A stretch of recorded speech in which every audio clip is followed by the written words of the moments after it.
El apóstol Pablo está escribiendo o escribió esta carta a la iglesia en Corinto y les hace una pregunta al versículo 16.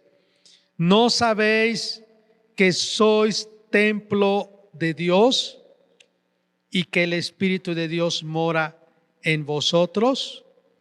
¿Lo podemos leer todos juntos? Dice así: ¿no sabéis que sois templo de Dios y que el Espíritu de Dios mora en vosotros? Y yo uso con las preposiciones algunas frases. Por ejemplo, el Espíritu Santo está con nosotros. Es nuestro amigo. Él está con nosotros, Él viaja contigo, conmigo, donde quiera que vayamos. El Espíritu Santo está con nosotros, nos acompaña y está con nosotros. Y en una forma está entre nosotros, con. Entonces, la segunda es: el Espíritu Santo está en nosotros. Cuando digo en nosotros, está adentro de cada uno de nosotros, y claro, también en esta reunión de la cual cada uno de nosotros somos como una piedrita viva y formamos un templo para Dios. El Espíritu Santo está en nosotros.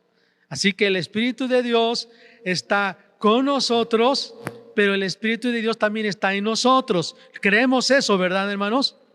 Esto es una realidad para nosotros los que ahora somos hijos de Dios. Y quiero hablar entonces del tema la morada del Espíritu Santo. Morada también puede ser habitación, puede ser casa. Y hemos estado hablando, es una serie nueva. Estuvimos hablando de una serie que hablaba de la pureza sexual, de la pureza en nuestro pensamiento, en nuestra vida. Pero ahora estamos hablando de aspectos de la guerra espiritual.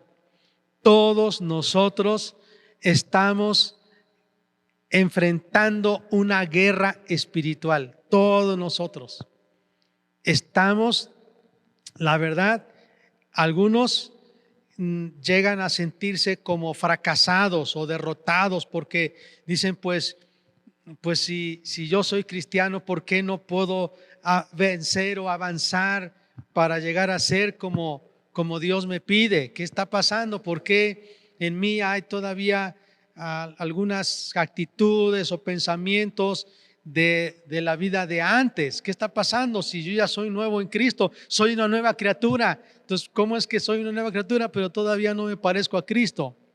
Entonces, bueno, este es parte del tema, la morada del Espíritu Santo. Entonces, hay una declaración: nuestro cuerpo es el templo del Espíritu Santo. Nosotros, nuestra vida, dice otra vez: ¿no sabéis que sois templo de Dios y que el Espíritu de Dios mora en vosotros?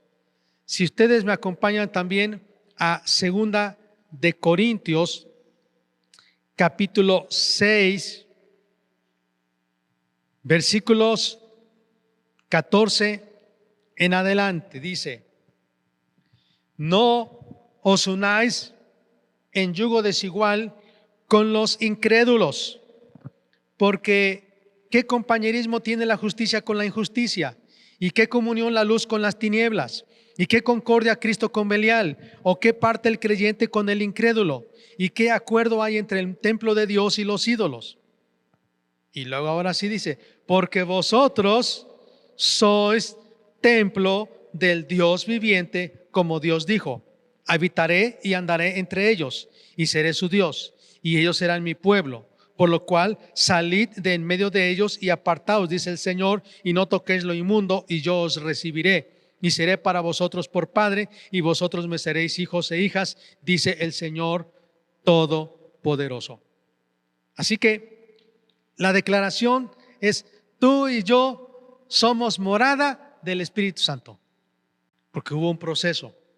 Así que vamos a ver entonces, como una introducción, yo les quiero explicar. Dios nos hizo a todos nosotros seres tricótomos, o le llaman algunos tripartitos. Somos seres tripartitos. Ese es en cuanto, hablando, un tema dentro de la Biblia, es una materia de estudio teológico, se llama antropología. Y dentro de la antropología bíblica, nosotros aprendemos que Dios nos hizo seres tripartitos, es decir, espíritu, alma y cuerpo. Son las tres partes de las cuales se constituye todo ser humano: espíritu, alma y cuerpo. Tripartitos. A Dios le gusta mucho el número 3. Dios es trino, ¿verdad? Él es 3 veces santo. Dios Padre, Dios Hijo, Dios Espíritu Santo, 3 personas. Hay 3 cielos, hay 3 infiernos. Pero cuando hablamos del hombre, el hombre es tripartito, repito, porque Dios lo constituyó como espíritu, alma y cuerpo. Y de una forma bíblica debiéramos decir: soy espíritu. Soy espíritu y tengo una parte material.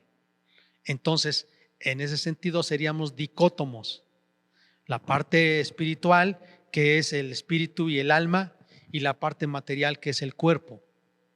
Así, si pudiéramos decir. Y por eso muchas veces nosotros, aunque andamos aquí en la tierra, en el plano material, Dios también nos dice que debemos andar en el espíritu, en un plano sobrenatural, en el espíritu.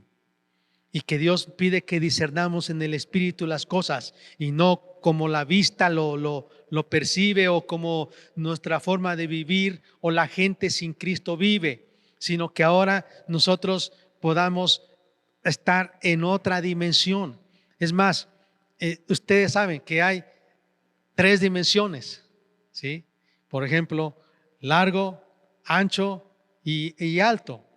Pero hay un escritor, un pastor que ya está con Cristo, Paul Yonggi Cho, también se llamaba David Yonggi Cho, el pastor de las Asambleas de Dios en Corea del Sur, una de las iglesias más grandes. No sé ahora cuántos miembros, pero alrededor de 1 millón de miembros de cristianos allá. Y él escribió un libro, La Cuarta Dimensión, cuando se habla de una vida sobrenatural en el espíritu, o sea, mucho más allá de un volumen, ¿no? De una área, o de una superficie, o de una área, de un volumen. Es mucho más, mucho más. Así como cuando alguien por primera vez quizá le causó extrañeza cuando se puso unos lentes allá para ver la pantalla, ¿no? Fue quizá al zoológico, o fue quizá a una función en el cine y le dieron unos lentes, ¿no? ¿A cuántos han experimentado? Ya dice, pues es que veo en otra dimensión, veo los objetos como que si se acercaran, como que esa ave que voló pensé, como que vi que pasó cerca de mí, hasta me hice así, como que si fuera algo real, ¿sí? Como en tercera dimensión. Pero hay una cuarta dimensión, o sea, mucho más allá de lo natural. Y hay creyentes que han aprendido, y Dios quiere que crezcamos en eso, a vivir en esa dimensión espiritual, en la que yo creo Dios nos habla, pero muchas veces no nos damos cuenta que Dios nos habla. A todos Dios nos habla, pero no todos estamos en sintonía o sensibles a escuchar la voz de Dios. Muchas veces leemos cuando Dios le dijo: Elías, levántate y ve a Sarepta, ahí hay una viuda que te va a sostener. ¿Y cómo sabía él que era la voluntad de Dios? ¿Y cómo sabía que era la voz de Dios? Es otra dimensión. Cuando Dios le dijo a Noé: construye un arca, ¿cómo saber eso? Cuando Dios le está hablando a Pablo: ve a tal lugar, no, le está diciendo: no vayas a Bitinia, no vayas a este lugar, pero ve a este. ¿Cómo? Esa es otra dimensión. Y algunas veces quizá algunos dirán: bueno, ¿cómo puedo tener más éxito en la vida cristiana? Pues caminando en una dimensión sobrenatural. Cuando Él puede decirle a usted: sube a ese auto, ve y compra esta camioneta, o ve y vende esto. Estaba yo leyendo en la Biblia de Oseas. Dios le dijo: júntate con esta mujer adúltera. y hazla tuya. ¿Cómo es que el Espíritu Santo de Dios le dice, ve y cásate con ella? Es una mujer prostituta, es una mujer adúltera, es una mujer que ha andado con muchos, pero ahora va a ser tuya. ¿Y cómo es que él obedeció? Y luego después dice, así es mi pueblo. Yo lo escogí para mí. Lo vestí, lo calcé, le di de comer porque estaba flaca esa nación, ¿verdad? No tenía nombre, le di mi amor, la cubrí, la bendije, le di honra. Y mira lo que me hizo, me abandonó para andar con otros hombres, con otras naciones. Ahora, ¿cómo entonces podemos entender que hay otra dimensión? Bueno, cuando nosotros venimos a Cristo. Ok, entonces somos seres tripartitos. Repito, Dios nos hizo que fuésemos constituidos en tres partes: cuerpo, alma y espíritu. Ahora, quiero profundizarme un poquito más. El cuerpo también es tripartito. Tiene huesos, tiene carne y tiene sangre. Y la Biblia dice que la sangre no heredará el reino de Dios. Es más, dice carne ni sangre. Pero la Biblia dice que Jesús está en el cielo y tiene un cuerpo. Y es un cuerpo que cuando le empezaron a tocar no era un fantasma. Pero ese cuerpo se alimentaba, se nutría no del alimento material, sino de otra energía. El alimento nos da energía. ¿Cómo es que se puede transformar el alimento en energía, en caloría? Y entonces nosotros tenemos fuerzas. ¿Cómo es que ahora, hace rato que usted se sentó a la mesa y comió, cómo es que ahora ese proceso de asimilación, de anabolismo le llaman, cómo es que ese proceso hizo que usted asimilara los nutrientes? ¿Qué nutrientes puede distinguir el organismo?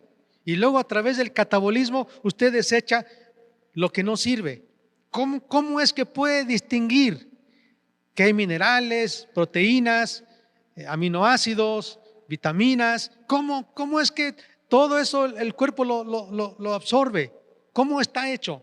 Bueno, pero la Biblia dice que la sangre transporta todos esos nutrientes y llegan hasta todas las células, o millones, y cobramos vida, fuerza. Pero así como la sangre transporta energía, nutrientes para nuestro cuerpo material, la luz, es lo que yo creo, la luz es energía. Y por eso cuando se dice que han visto a Jesús, el apóstol Juan decía, veía a Jesús, pero radiante, su gloria. La palabra gloria era luz, doxa, luz, que todo ojo lo va a ver, pero no va a ver su cara, sino es como su rostro como sol, sus pies como el bronce bruñido, o sea, resplandeciente, como color anaranjado, fuerte, brillante, que no puede verse. O sea, Jesús irradia luz, su gloria. Y nosotros seremos como Él, porque el apóstol Pablo dice que un día seremos glorificados. Y glorificados seremos transformados no solo para estar en la gloria, sino para tener un cuerpo glorificado. Dice, o sea, ya no necesitamos comida, ya no necesitamos la sangre, ahora es la luz. Y dice la Biblia que en Él no hay tinieblas, Él es luz. Y que no se necesita de sol, ni de luna, ni de estrellas, sino que Él es la luz. Entonces la ciudad celestial irradia luz de muchos colores quizá. Bueno, entonces el cuerpo es tripartito: carne, huesos y sangre. El alma también es tripartita. Tiene pensamientos, emociones y voluntad. Son tres áreas que estudian los psicólogos, los psiquiatras, los pedagogos, la gente que habla acerca de cómo es el comportamiento humano, antropólogos o sociólogos, estudian al hombre y dicen, bueno, tiene que ver el área cognitiva, el área afectiva, el área volitiva. Bueno, ese es el alma. Es el asiento de las emociones, el asiento de nuestra decisión de libre albedrío, es el asiento de nuestros pensamientos. Somos seres pensantes. somos entes, somos personas. Y por eso es persona, es porque pensamos, porque hablamos. Dios es una persona y somos persona, no porque tenemos un cuerpo. Porque la Biblia nos dice que nosotros somos hechos a la imagen de Dios. Y como somos hechos a la imagen de Dios, habla que tenemos la capacidad para pensar, para sentir y para decidir. Ese es el alma. Y ahora, en un sentido, entonces podemos decir, soy alma viviente. Y esa alma viviente tiene vida por el Espíritu de Dios que vino a nosotros. Es el aliento. Cuando Dios hizo a Adán, sopló al aliento Dios en su nariz. Y entonces Adán tuvo vida. Esa alma llegó a ser alma viviente. Y nosotros tenemos vida por el alma. O sea, no, el cuerpo tiene vida por la sangre, pero nuestra alma tiene vida por el principio de la vida, que es el espíritu. Y ese espíritu es como es como una batería, pues sí, como un motorcito que también tiene un chip, vamos a decir, que nos hace conectarnos con nuestro Creador, que nos hace saber que somos seres mucho más que animales, mucho más que piedra, mucho más que moneda, mucho más que vegetales. O sea, somos seres superiores. Y aunque Dios nos hizo menores que los ángeles, siempre los hombres de Dios dijeron: ¿qué es el hombre? ¿Qué es el hombre para que tú lo visites? ¿Qué es el Hijo del Hombre? ¿Qué es el Hijo del Hombre para que tú lo visites? Es increíble eso. Ahora, quiero avanzar. Ya dijimos que el cuerpo es tripartito, el alma es tripartita, el espíritu es tripartito. ¿Cómo es que la gente puede adorar y conectarse con Dios? No es con el alma, es con el espíritu. Todo ser humano tiene espíritu humano. Ahí está la conciencia.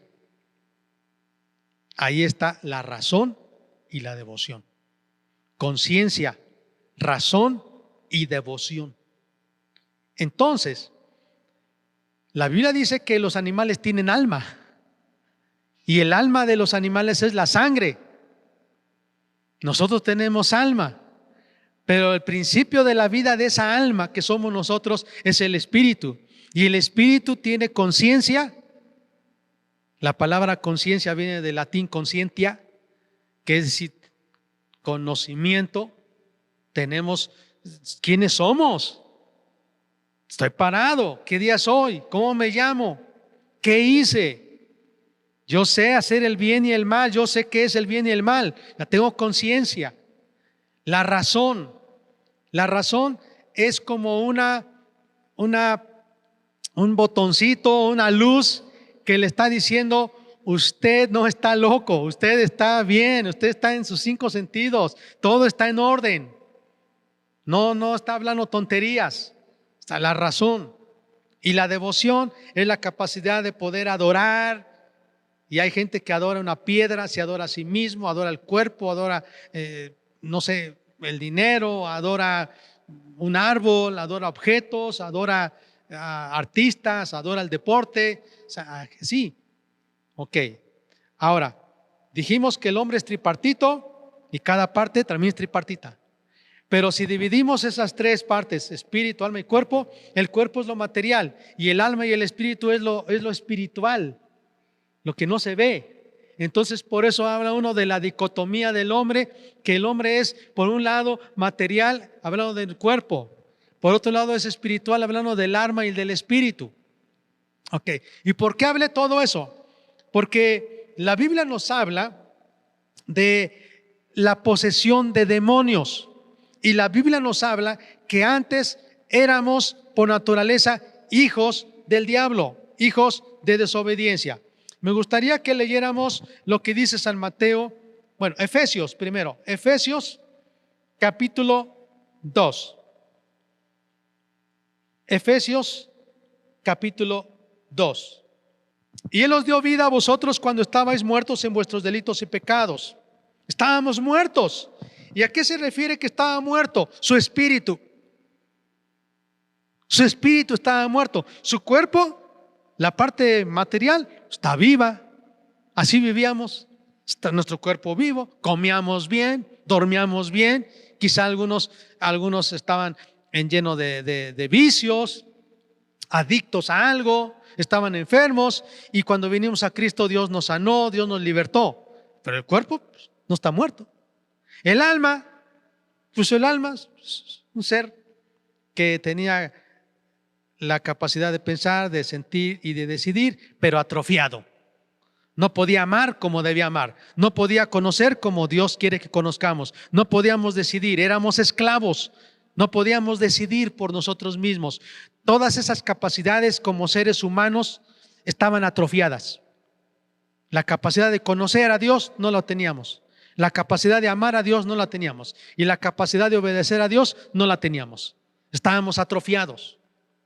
Nuestra alma necesitaba de Dios. Pero nuestro espíritu estaba muerto. ¿Y qué significa muerte? Separación. Estábamos muertos, separados de Dios. Y por eso dice entonces, Él nos dio vida a nuestro espíritu cuando estábamos muertos en nuestros delitos y pecados, en los cuales anduviste en otro tiempo, siguiendo la corriente de este mundo, conforme al príncipe de la potestad del aire, el espíritu que ahora opera en los hijos de desobediencia, entre los cuales también todos nosotros vivimos en otro tiempo, en los deseos de nuestra carne, haciendo la voluntad de la carne y de los pensamientos, y éramos por naturaleza hijos de ira, lo mismo que los demás. Pero Dios, que es rico en misericordia por su gran amor con que nos amó, aun estando nosotros muertos en pecados, nos dio vida juntamente con Cristo. Por gracia sois salvos. Y juntamente con Él nos resucitó. Y asimismo nos hizo sentar en los lugares celestiales con Cristo Jesús, para mostrar en los siglos venideros las abundantes riquezas de su gracia en su bondad para con nosotros en Cristo Jesús. Por gracia sois salvos por medio de la fe. Y esto no de vosotros, pues es don de Dios, no por obras, para que nadie se gloríe. Así que la Biblia nos dice que antes estábamos muertos. Es una forma de decir, estábamos separados de Dios. Éramos hijos de desobediencia. Por más que quisiéramos obedecer a Dios y hacer su voluntad, no lo podíamos hacer porque éramos hijos de desobediencia. Es decir, el que gobernaba y controlaba nuestra vida era Satanás. Lo puedo decir de otra manera: el diablo moraba en nosotros. Éramos su posesión, éramos su morada. Como dice la Biblia en Colosenses capítulo 1, versículo 13, el cual nos ha librado de la potestad de las tinieblas y trasladado al reino de su amado Hijo, en quien tenemos redención por su sangre, el perdón de pecados. Dios nos redimió de la potestad de Satanás, de las tinieblas, del príncipe del mundo, de este mundo. Ahora vamos a ver lo que dice San Mateo capítulo 12, versículos 43 y 44. Cuando el espíritu inmundo sale del hombre, o sea, ¿qué quiere decir? Que entonces el espíritu inmundo habitaba en el hombre. Y cuando el espíritu inmundo sale del hombre, Mateo 12, 43, anda por lugares secos buscando reposo y no lo halla. Entonces dice: volveré a mi casa de donde salí, y cuando llega la halla desocupada, barrida y adornada. Entonces va y toma consigo otros 7 espíritus peores que él, y entrados moran allí. Y el postrer estado de aquel hombre viene a ser peor que el primero. Así también acontecerá a esta mala generación. Okay, estamos hablando del tema, la morada del Espíritu Santo. Estábamos hablando como una introducción, cómo Dios nos constituyó cuando nos creó. Ahora voy a hablar número 1, cómo llegamos a ser la morada de Dios. Porque leímos que somos morada de Dios, somos el templo del Espíritu de Dios. ¿Cómo llegamos a ser? Hubo un proceso, hubo una batalla. que se libró para que nosotros fuéramos libres. Lo puedo yo ilustrar. Jesús lo dice de una forma, Pablo lo dice de otra forma, y hay muchos ejemplos. En Colosenses leímos, éramos esclavos en el reino de Satanás, estábamos presos. Entonces Dios nos trasladó del reino de Satanás al reino de Cristo, del reino de la muerte al reino de la vida, del reino de las tinieblas al reino de la luz, en Cristo. Es como que nos sacó de esa cárcel, de ese castillo de esclavitud. Pero Jesús lo dice de otra forma. Jesús lo dice que nosotros somos una casa, una morada. Y entonces Jesús vino y peleó, y entonces sacó al hombre fuerte que estaba en nosotros, lo sacó. Esa es otra forma de decirlo. Dice aquí, cuando el espíritu inmundo sale del hombre, sale. Entonces, todo hombre o mujer que no ha nacido de nuevo es hijo de Satanás, no es hijo de Dios. Todo ser humano es una creación de Dios, es una criatura de Dios, pero no es hijo de Dios, es hijo de Satanás. Es más, Jesucristo le decía a los judíos, ustedes son hijos del diablo. Y ellos se enojaban y decían, pero ¿por qué? ¿Por qué nos llamas así? Porque ustedes hacen las obras de su padre el diablo. El diablo es mentiroso, ustedes mienten. Ustedes hacen lo que su padre hace, se parecen a su padre Satanás. Entonces, si nosotros nacemos de nuevo, nos vamos a parecer a Jesús, nuestro hermano mayor. Él es el modelo. Hebreos, la Biblia dice que Dios dijo, este es mi hijo. Él es el modelo a seguir. Parezcanse a Él, crezcan para ser como Él. Eso en muchas partes en la Biblia dice, ustedes tienen que ser como Jesús, crezcan en estatura y siempre estén midiéndose para a ver si ya llegaron a la estatura del varón perfecto que es Cristo. Y si todavía no se parecen, sigan creciendo, busquen la manera, claro, aquí están los principios, para que sean como Jesús. Crezcan para que sean como Jesús. Ese es el modelo. Él es el hombre verdadero. Cuando está la pregunta filosófica de los escritores bíblicos que dice, ¿quién es el hombre? He aquí el hombre verdadero, el verdadero Adán, el segundo Adán, verdadero y perfecto. Ese es Jesús. Sea como Él. Vamos a imitarlo. Vamos a hacer que su vida esté en nosotros. Ok, entonces yo dije, ¿cómo llegamos a ser morada de Dios? Antes éramos morada de Satanás. Se peleó una batalla. Vamos a ver lo que dice la Biblia en San Lucas capítulo 11. Es otro pasaje que habla de nuestra redención para llegar a ser morada de Dios. Lucas 11:21 dice, cuando el hombre fuerte, armado, guarda su palacio, está lo que posee. Pero cuando viene otro más fuerte que él y le vence, le quita todas sus armas en que confiaba y reparte el botín. Ahora, el contexto es, si usted ve el versículo 19, dice, si yo echo fuera los demonios. Entonces sigue el contexto. Jesucristo vino a echar fuera a los demonios. Es decir, los sacó de la vida de las personas. Dentro salieron los demonios.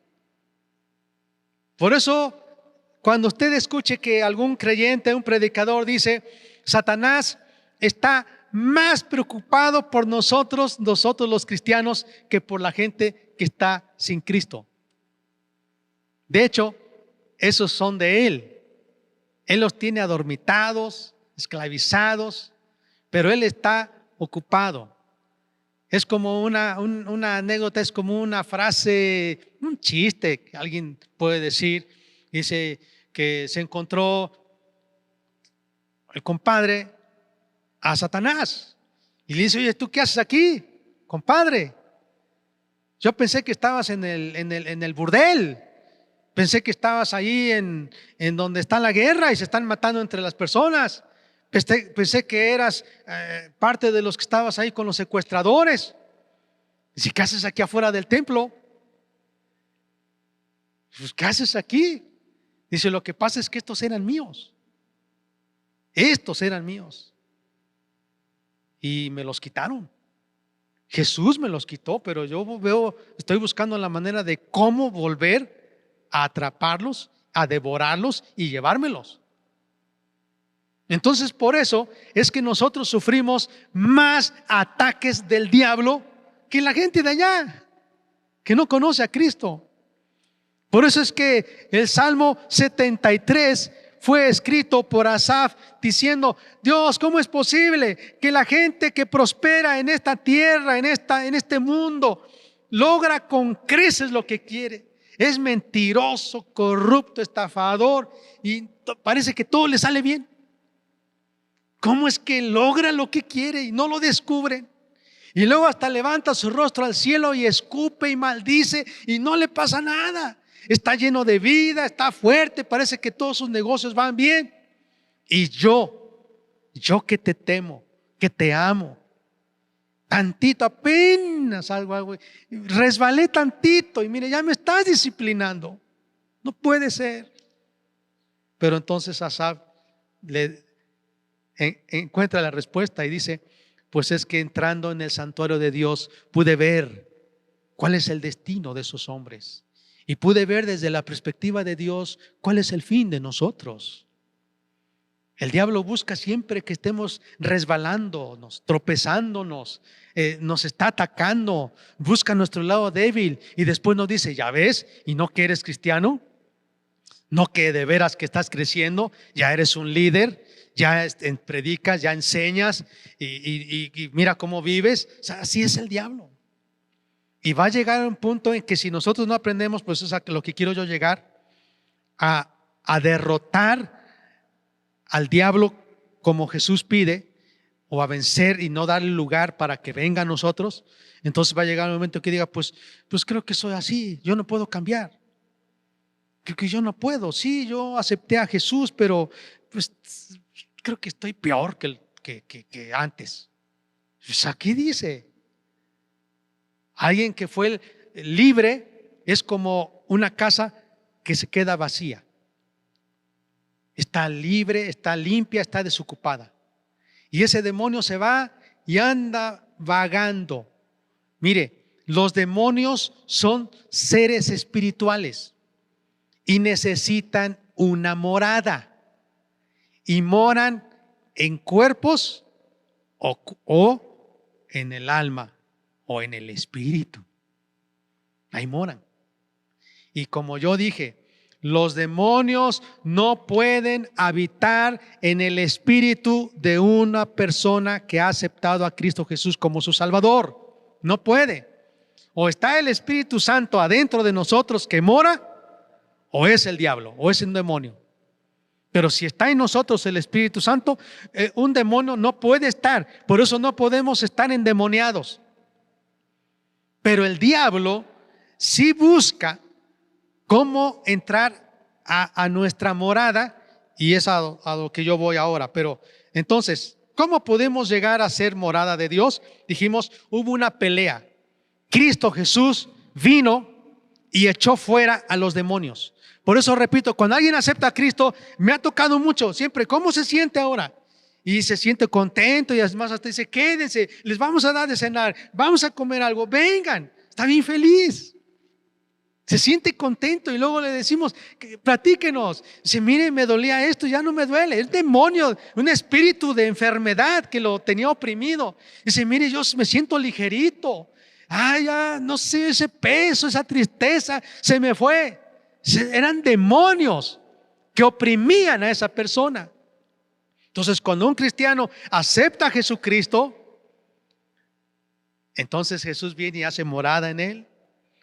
Ese cristiano dice: yo me arrepiento de mis pecados, dice, cambio mi forma de pensar, ya no voy a hacer eso. Ahora es Cristo en mí, nací de nuevo, me siento nuevecito. Ahora tengo nuevos planes, nuevas ideas, nuevos pensamientos, nuevos gustos.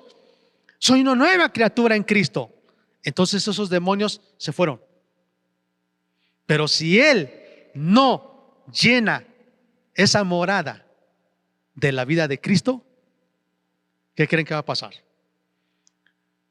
Otra vez va a regresar y va a ser igual y después peor, hasta que después ya no va a seguir. Algunos la Biblia les llama abortivos. Nacieron en un sentido, o sea, se concibió la vida, pero de repente ya no son, murieron.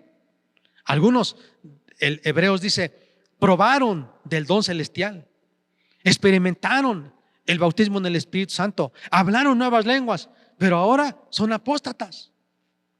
Otros eran hasta ministros de Jesucristo y ahora son quizá ateos. ¿Qué pasó? Porque ellos descuidaron. Ok, entonces, ya dijimos, ¿cómo llegamos a ser morada de Dios, del Espíritu Santo?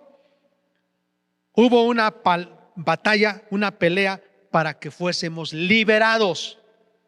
Cuando nosotros aceptamos a Jesucristo como nuestro Señor y Salvador, arrepintiéndonos de nuestros pecados, nacimos de nuevo por el Espíritu Santo, llegamos a ser nuevas criaturas. Y el Espíritu Santo vino, hizo su morada en nosotros, es más, hasta nos selló para declarar que somos posesión de Dios. Y ahora ningún demonio puede morar en ese espíritu humano del creyente. Nuevo nacimiento. Pero ahora, número 2, ¿cómo evitamos volver a ser morada de los demonios? A través de un proceso de santificación, a través de un proceso de perfeccionamiento. Y segunda de Corintios, capítulo 10, quiero avanzar, terminar ya, porque esto es importante, pero vamos a terminar. Dice segunda de Corintios 10, versículo 3, porque andamos en la carne, sí, porque tenemos cuerpo y estamos en este mundo natural, material, terrenal.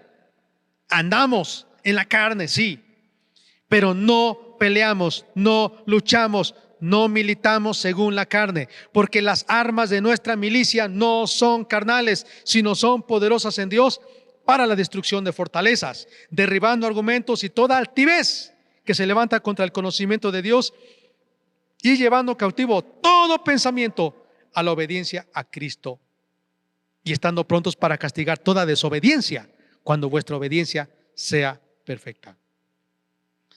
Este proceso de limpieza, de santificación, porque la Biblia dice que llegamos en Cristo, pero hermanos, es como si fuera un carbón en bruto, y Cristo nos está puliendo cada vez. Dice, permíteme, y nos vamos puliendo hasta llegar a ser una piedra preciosa, un diamante para Él. Entonces, cuando venimos a Cristo, hay personas que dicen, me siento bien, sentí libertad y todo, pero volvemos a visitar a ese recién convertido a los 8 días o al tercer día y dice, ¿qué cree? Ay, es que me fui otra vez a tomar. Ay, es que yo no aguanto, otra vez volví y regresé otra vez. Ay, es que necesito saber cómo le hago, porque yo me gusta, me doy cuenta que esto es diferente, esto trae paz, pero estoy batallando. Bueno, entonces es un proceso de santidad, de santificación, perdón. ¿Qué significa santidad? Es apartarse. Y eso habla de estar limpiándonos. Dice, por lo tanto, despójense, límpiense de todo el pecado, de todo peso, todo eso, quítenlo. Ok. Dice en 1 de Pedro 5, 8, Sed sobrios y velad, porque vuestro adversario el diablo como león rugiente anda alrededor buscando a quien devorar, al cual resistid firmes en la fe, sabiendo que los mismos padecimientos se van cumpliendo en vuestros hermanos en todo el mundo. 1 de Pedro 5, 8 y 9. Sed sobrios y velad, porque el diablo anda como león rugiente buscando a quien devorar. ¿Usted cree que anda buscando a la gente que ya es de él allá afuera buscándolos? No, nos está buscando a nosotros para devorarnos. Y dice, resístanle firmes en la fe. Ahora, hay otro pasaje, si solo como una cita, dice en Efesios, capítulo 4, usted lo puede leer, verso 27, no des lugar al diablo. Entonces, resiste al diablo, no des lugar al diablo.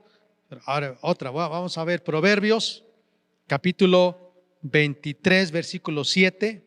Proverbios 23, 7 dice, porque cuál es su pensamiento en su corazón, tal es él. Come y bebe, te dirá, mas su corazón no está contigo. Aquí hay un principio. Así como es tu pensamiento, así serás. Entonces, ¿qué significa arrepentirse? Arrepentirse significa cambio de mente, cambio de forma de pensar. Metanoia es cambio de mente. Metanoia es pasar de una forma de pensar a otra, de ser de una forma a otra forma. Así como pensamos, así vivimos, así somos, así hablamos, conforme pensamos. Entonces dice, llevando cautivo todo pensamiento. Así que hoy quiero terminar con esta enseñanza. ¿Cómo evitamos llegar a ser la morada de un demonio? En el sentido de que nos oprima, de que nos domine, de que no podamos llegar a ser como Jesús es derribando los patrones de pensamiento y de conducta.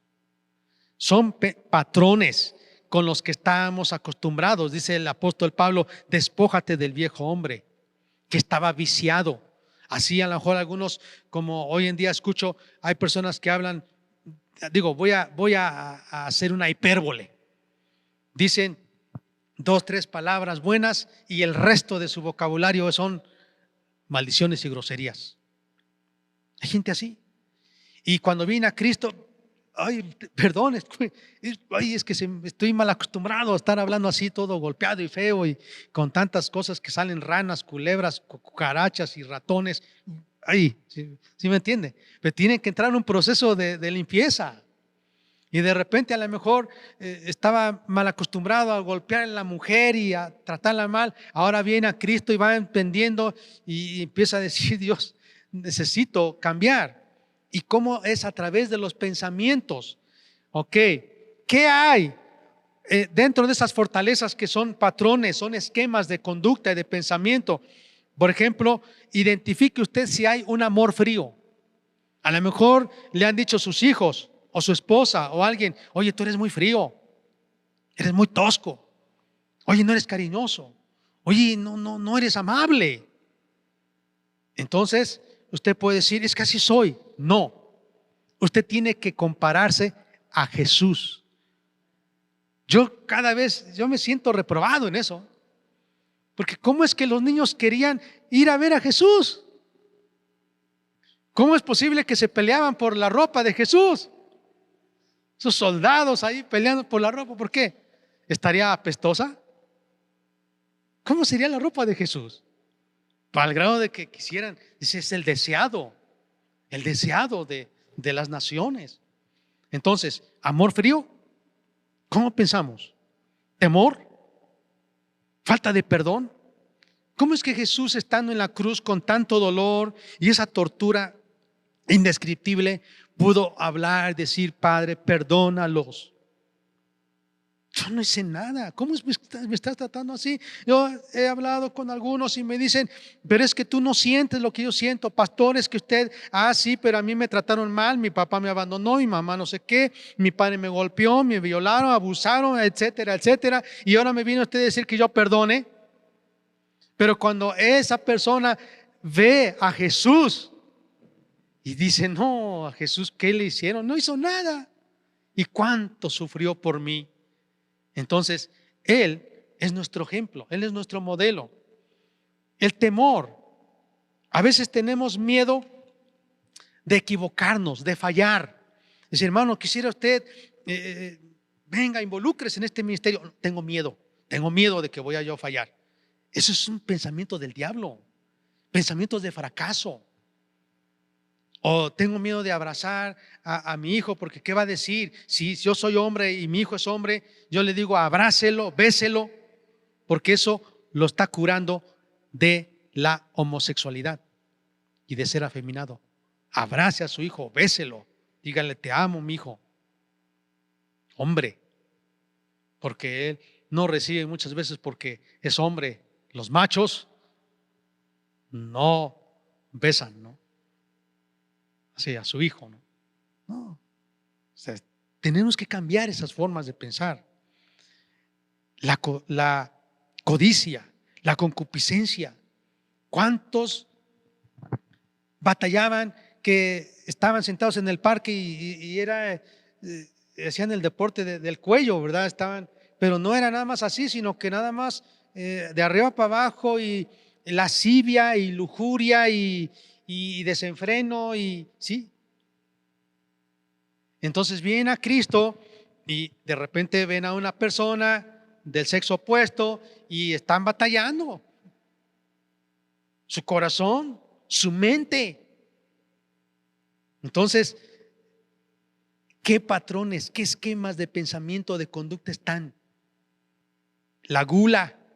Quizás estábamos acostumbrados a comer mucho, pero ¿qué tanto nosotros tenemos problemas para decir, es que hermanos, si ayuno me voy a enfermar, si ayuno me voy a morir, el pastor quiere que yo me enferme de desnutrición o el pastor me quiere ver todo? No, porque luchamos con eso de la gula. No, hay gente, mire, yo de gracias a Dios, aquí no veo mucho así, pero en otros lugares es una cosa terrible, la gula, su forma de pensar. La incredulidad. Alguien dice, yo no creo que pueda ser como Jesús. No creo. No creo. No creo que yo llegue a ser más un ministro de Jesucristo. Creo que me voy a quedar solo sentado en la iglesia. No creo que pueda yo. No me imagino. No creo. No creo que Dios me pueda usar. Es un pensamiento de fracaso y de derrota.